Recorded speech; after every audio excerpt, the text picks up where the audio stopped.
baba o, nakoba ukwe baba o. Igiogbe, oga modiono, Igiogbe oje. Oga modiono, onema na muno yoko, nage mwakbe kwa mafwa o.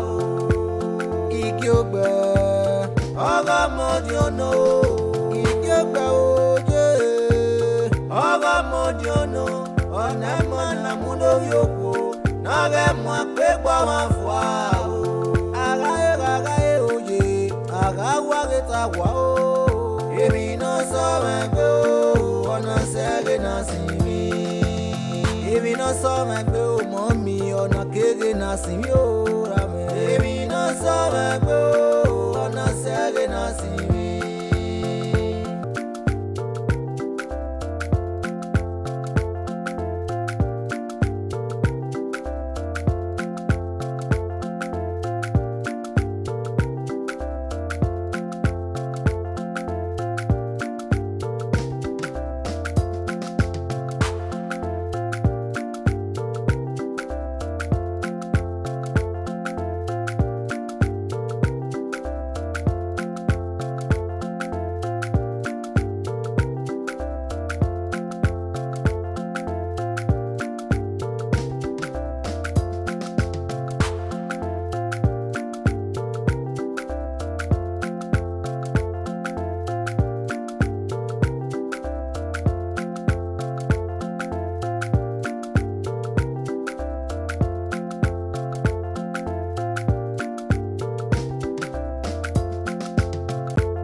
Arogwa. Mommy, go here. Come on, Mila. If you call, come on. You are. Arowa. Yeah, tell me. Go and call your mother. Visually.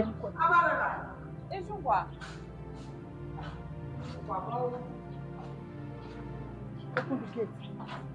If you open the gate, yeah. Police. These are the idiots that want to take over my father's property. From here to there. Get her arrested. Oh yeah. Madam, police, do your work. Madam, calm down. It's the CID, man. You are on that. Now, we came to the time I might have to work over. Yes. Arrest them! Arrested! Are you mad? Look at this car! What's on here? Please, police is your friend. Calm down. No. Hey! Yeah, my auntie. Who is your auntie? Who is your auntie? Who is your auntie? I'm not your auntie. Who's the one? Yeah, who's the one? Someone who went to this is exactly what you want.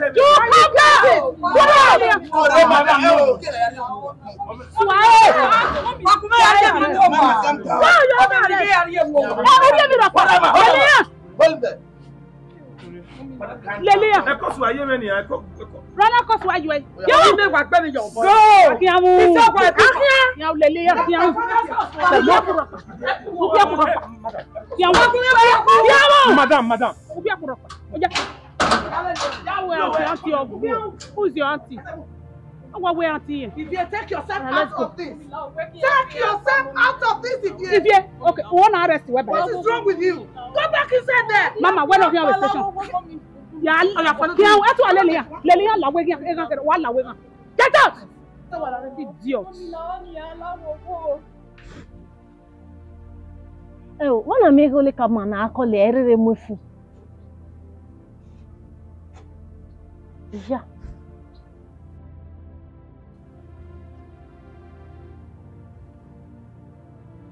Wewe na rushebu.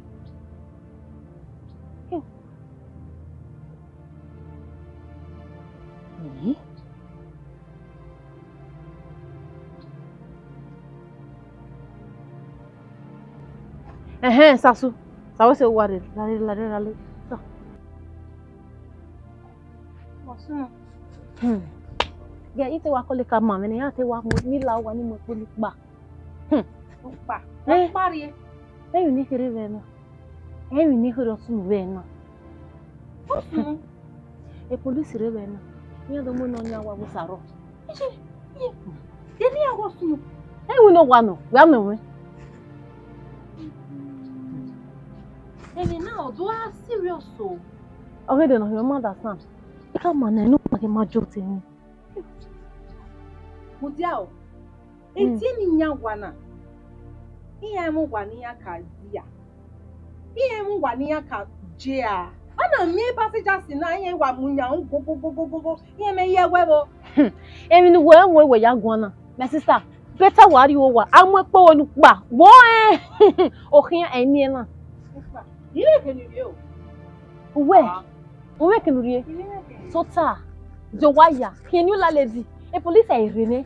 Odo mu we ma. E ke na o gban no. Ya o. E police wa gegebe. Ni ato mu me. De ni awi. Ile ke ni rie. E rio no. Mami ye mu we ni we station we atam ye after all say. Ni go mami ya sa you go wa. Wa se vani. We no ya kan. Obi enu lo ye kebe mana. Wa o pa ma. Wa station we no ya belegbo e. Ya ne mo po me pa. Dale. Erere we magba. Uwe me nita. Iwe erere we magba. Ata ma we me lo ye ko saro obi la ledi. Oh, ya gba wa nya kan na we no me period. E ma da sa do no me go do no me. Le la ledi to pa. Nyo to bi o mi e go lo ye ko ye. Won e pa mi la won pa go lo me se mana ka mi hire mo.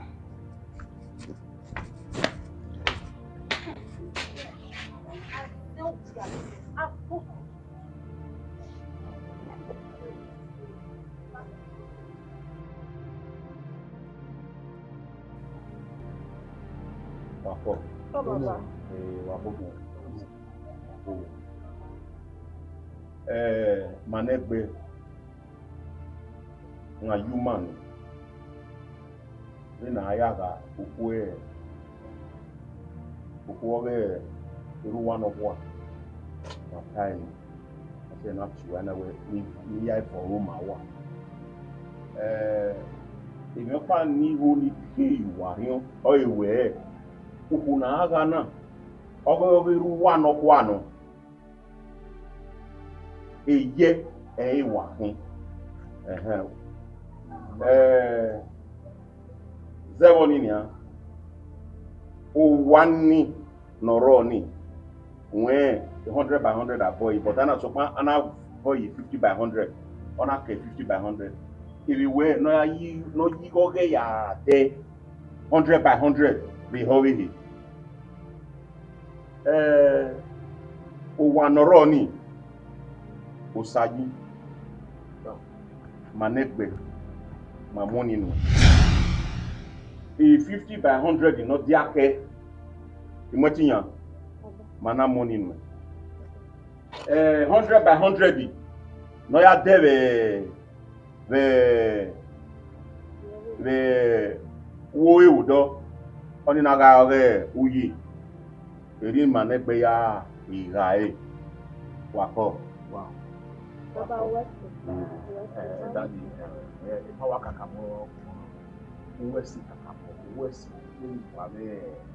anyone ya to Tayo, about West, power kakamo, West, who are the animal, kakamo, so West. Pardon, then you are time. What when I was a couple of them?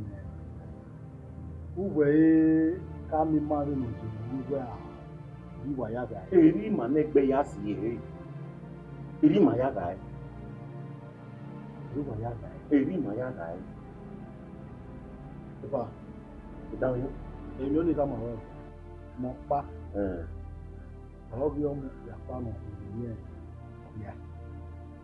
And what happened? And what happened? The last one of them was Igiogbe, Osasuyi, Uvbi,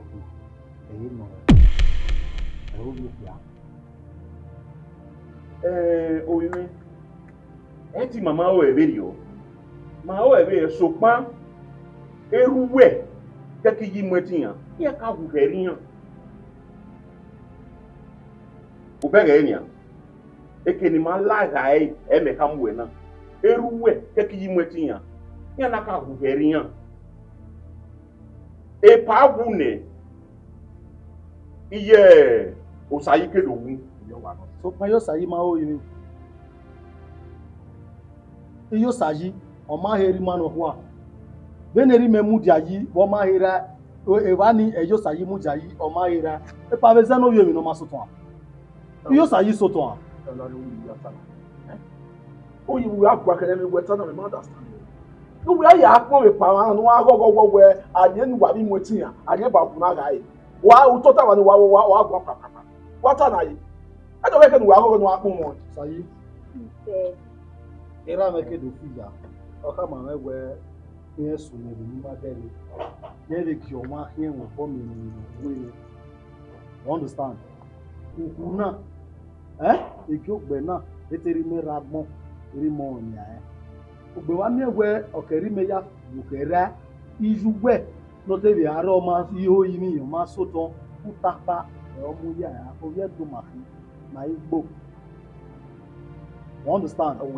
So emi ya ka ewe Igiogbe ni e na mu go da we mo zewe ukuro ya ki ma labo di mere gbe na we ama bi me ukuro la ki o labo we ko ni ori akia ona ko ni ori akia e mo pa ko ni ori akia gbe na we ya ka na wo we Igiogbe ni na mu beni ya ga e me boda o ma gba me he ti bo wa ni we iku eyo even me mi ba ma gbera we ye wa hin wa o mi wu even ma bu ga video e ka ma we ban no nya ni oye bu se a ya ma we ma de wa na ye a me na ka mo na we ni e ku kwa lo ga ni e so pa no ke ki nene ari ni me Igiogbe ni oku ra nene mo no pe pa ni ra nene mo bi mo pe pa ni ri kere gbe osa gbori ahi me ha ru do ni awe on amu me ni egun e we do ta ma wo do mo we hen ka we mama guy say ni yo guy na yo we chai na we ya ma guy say me be kwe e ru wa ta e ni ala kwe do mi nu wa ya do me ko wakara ya ri ku na e di me na re wa me ni kwe Kia ebe ke ni akoko we anye ni ebanu aga kusi yopo iye mi ame we erinye oka ku ke ila ate na ya na erinye oka ku ke ni manu kwa babala gogo tu wa we gbe nso ewe nu wa ga se mi ma le ni na me ma la ke wa bi ke me brother uji papa e mi tan fa ona we na ve ge every time pa ma ga bi e do ma tin na na wa baba wa se bi yo Mama okay kakabo ikale na mi we nya ni ke mari roda we nya o me kiniari deri ono azie me supan ve na we na ya gai aka mi me no kaigbe wi khamuwana una juko buko eno we wo kagbe aga na aga ni we wa aga ni ata na mu do gbe okaje wako ọmọ àwọn èèyàn kọ wako ọmọ wako Igiogbe ọgọ mọdì ọ̀nà Igiogbe oje ọgọ mọdì ọ̀nà ọ̀nà ẹ̀mọ́ nà mú lórí òkú náà rẹ̀ mọ́ pé gbọ́ wọn fọ́ o. Míyá mo tẹ̀. Gbàgbénu tó ta. Oríṣiríṣi ni a ṣe wà ní ẹ̀ máa ń láwọ̀. Gbàgbénu tó ta. Mẹ́. Gbàgbénu tó ta. Gbàgbénu tó ta. Ó máa ń tó ta yín rìn yàn. Sit down.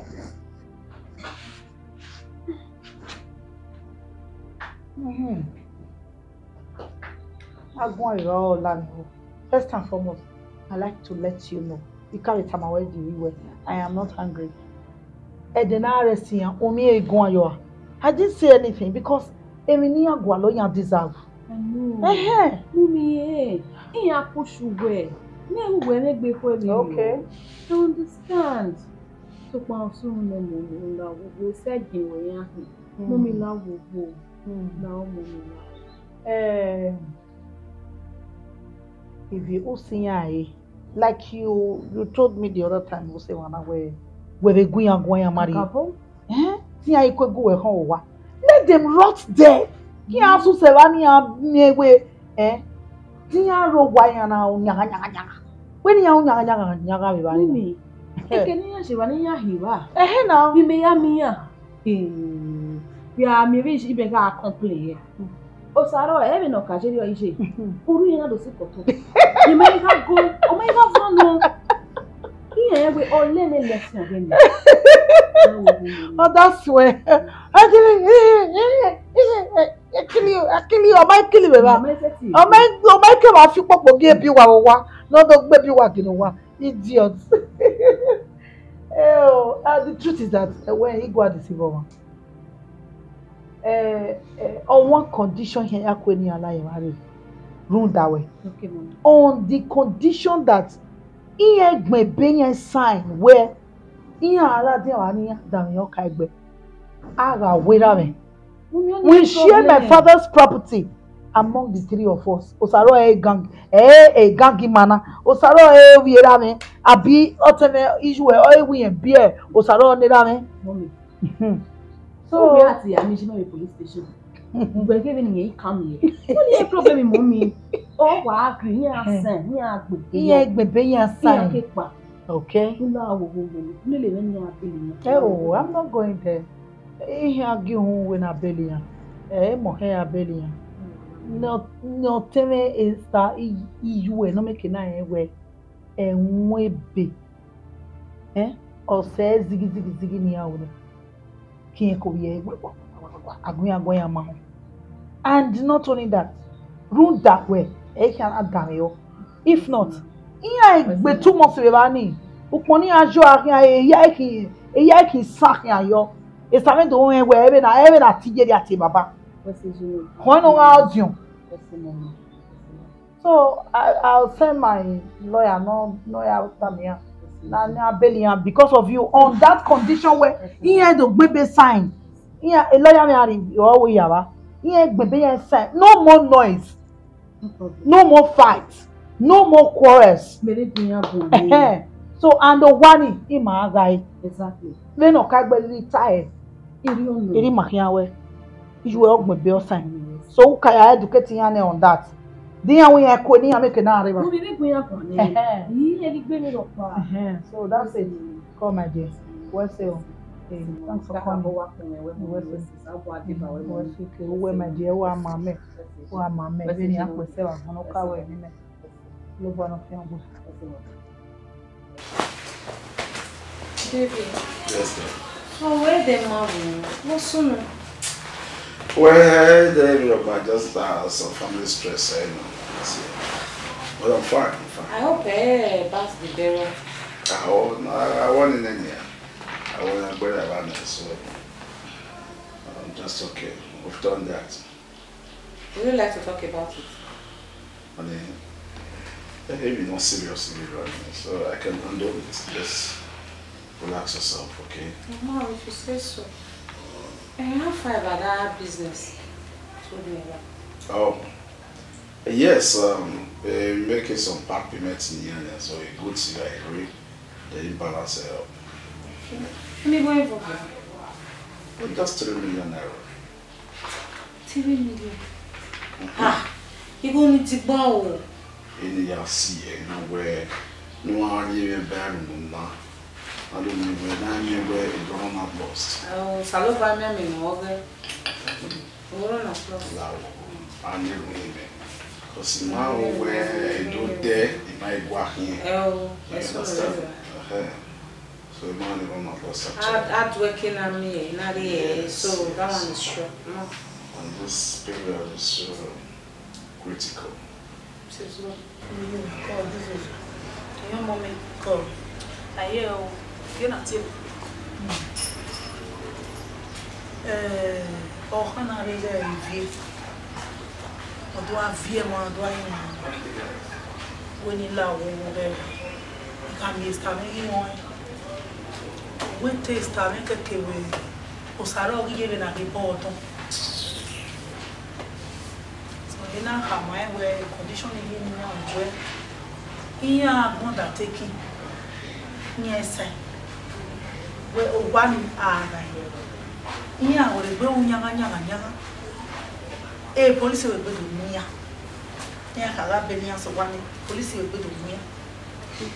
Sister, we were tana, we're sure the decision we were taking or risky thing. Man, we're not with your hair, how do we wait? You're not going to wait and hear a billion. If you pa. Oh, you have a way, maybe prison in the year. No, that's the one I did to Adigway. Huh? Oh, bueno. You know, you are behaving, Emma. Okay, ni my work. You can't feel it or so. You can't well, you will, or you never walk a quiet. Some of my ability to bring my work. No, they can know where you live. Sister, Tony, what the man I am, Bobby, you are not your picker. I am not. I am Bobby. When I was stressed and I'm a young. Will be my dad. Try. If you will wear, you want to every time. Very good. I want to hear you. Very good. I will wear OSAROBO. Oh, wait, okay. OSAROBO. Yeah, I got salad. I want to hear you. I'm not in salad. I will wear now. Oh, I saw it. I went away. Nearly may I beg or tell me no June. I beg. Didn't you ask by him? I did. I'm not bed. Then, Igiogbe. I want to know you. What are you begging? Oh, if you want to start begging when you don't beg him. Oh, I don't be where they are. Oh, no. Oh, Mirene.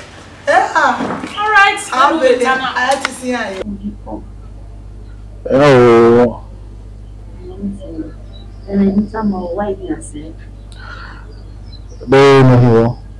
No, not a one so. Oh, I was it's in the business of Otera and Nicky brother Sonny or Tiene or when you don't mean you. And I was okay, doing not your on my summer, and I wouldn't carry you any ammo. You make me a tea came in your canoe. I will talk where.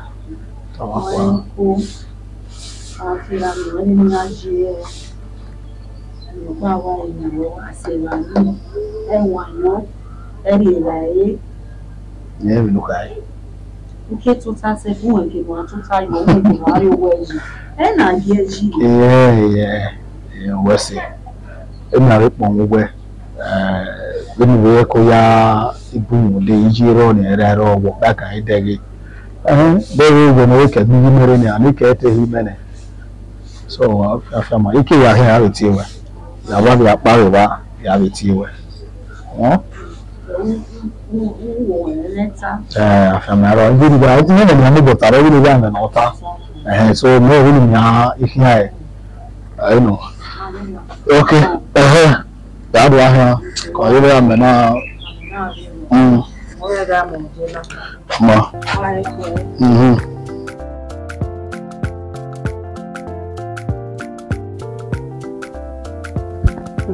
I'm where anytime you are around there, we are. The police station, we are balancing energy. Police station. Why we can't get police station? Why are we police station? Any property no. Property. My sister. When we measure anything I want to know, I we say someone will rather police station. I can't go Marona. Oh yeah, Evata. Kopa emena so. Mega tamuwe. Mawe ave cause this energy we be my sister. You go fear. You understand? Yeah. Oh okwe papasi. Na we neza we no kwa wusi ai. You understand? We ije megiro. Ere uji egiro. Ije sayi egiro. Ade better thing ya we ga we. So, egbe kan ya papasi ni. Amwe ogwera mi no kwa. Amone osayi. Arioto ni me. Arioto me uji. Tokma uji we yen ko dedemede. Bi yo mo papa no bi egbe na. Aderiye obi amo papa me era me no kwa me. Owo ogwa owera me no kwa o keke no sin yobo. Ge and again. Iya ropa, mi ara gbon. No ropa no we bere ave e baba no kwa. Ge o ma ro. So for that, we you are the rightful owner to that house. Only even imagine o. 10 minutes. Imagine my sister o. Osayi matama we ro. No, you sabi o ma era. Very ma ropa no eri yan ro. Ero. Manager na odo we very man of wa. Maka ropa ya we o, maka na ya we. Si enu wona ka we very one of one before oya ke wo. Na, we get eri men of wa o ka wo before ije Osayi kede ni. Now. Do you understand? Oka gboga mi o. But matter when I tell my sister. Oma heke ne Osayi no mu wani. Oderu. Ije na era na. Arize no bi omi no masoton. Kenya is Iyen is Niger Eruji. Iyen is Niger Osayi. Iyen is Niger. Before que we no when on otema me oni na. Egbe wo me o, na o deru de abeg je Osayi na ya ara gbon. Ere Osayi wu ne. Ijimere wu ne, we no pe. O ise udari je na ya ara gbon o. Do ise yen na do we me Osayi do mo gba o. I me ma understand. No, we no reason so when a guy no. Only it's no wa tinu. I think not be small fight o, not be small. No atana. Me won mo re say me it's no be my gbe. No we gbe. Oh my sister, off for my She's well. No be one place trouble for the happen. Ha.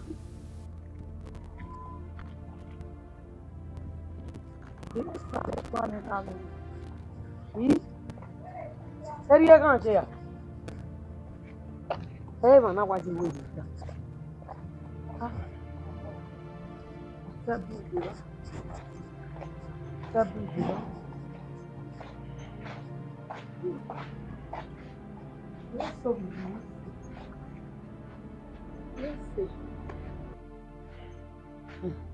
Me now I have vegan for nothing sick. Babo here. Tell me to salute. Igwene bibana. Igwene ekpere Mariana. Everything in Mariana. Ona come to okuje ni ayin yan kwa. Ni a release kwa. Wa we no get. Me now I have vegan for nothing sick. You know what? I have vegan for nothing sick. In a hurry, they will hear from me. Kinya hemi ropa. Unu we dene. O ma so wani. Agaye oje, agawa geta wa o. Ebi no so magbe o, ona sege na simi. Ebi no so magbe o, mommy, ona kege na simi o rame. Ebi no so magbe o, ona sege na simi. Ukwe papa, ona norion pamu. Ukwe je, ona norion pamu. Ukwe baba o, ona norion pamu. Iye o. Oga eje o, vive papa pekwe. Oga eje menoye o, vive je pekwe o. Vive papa pekwe na la o, vive papa pekwe. Nakoga ukwe baba o, nakoga ukwe baba o.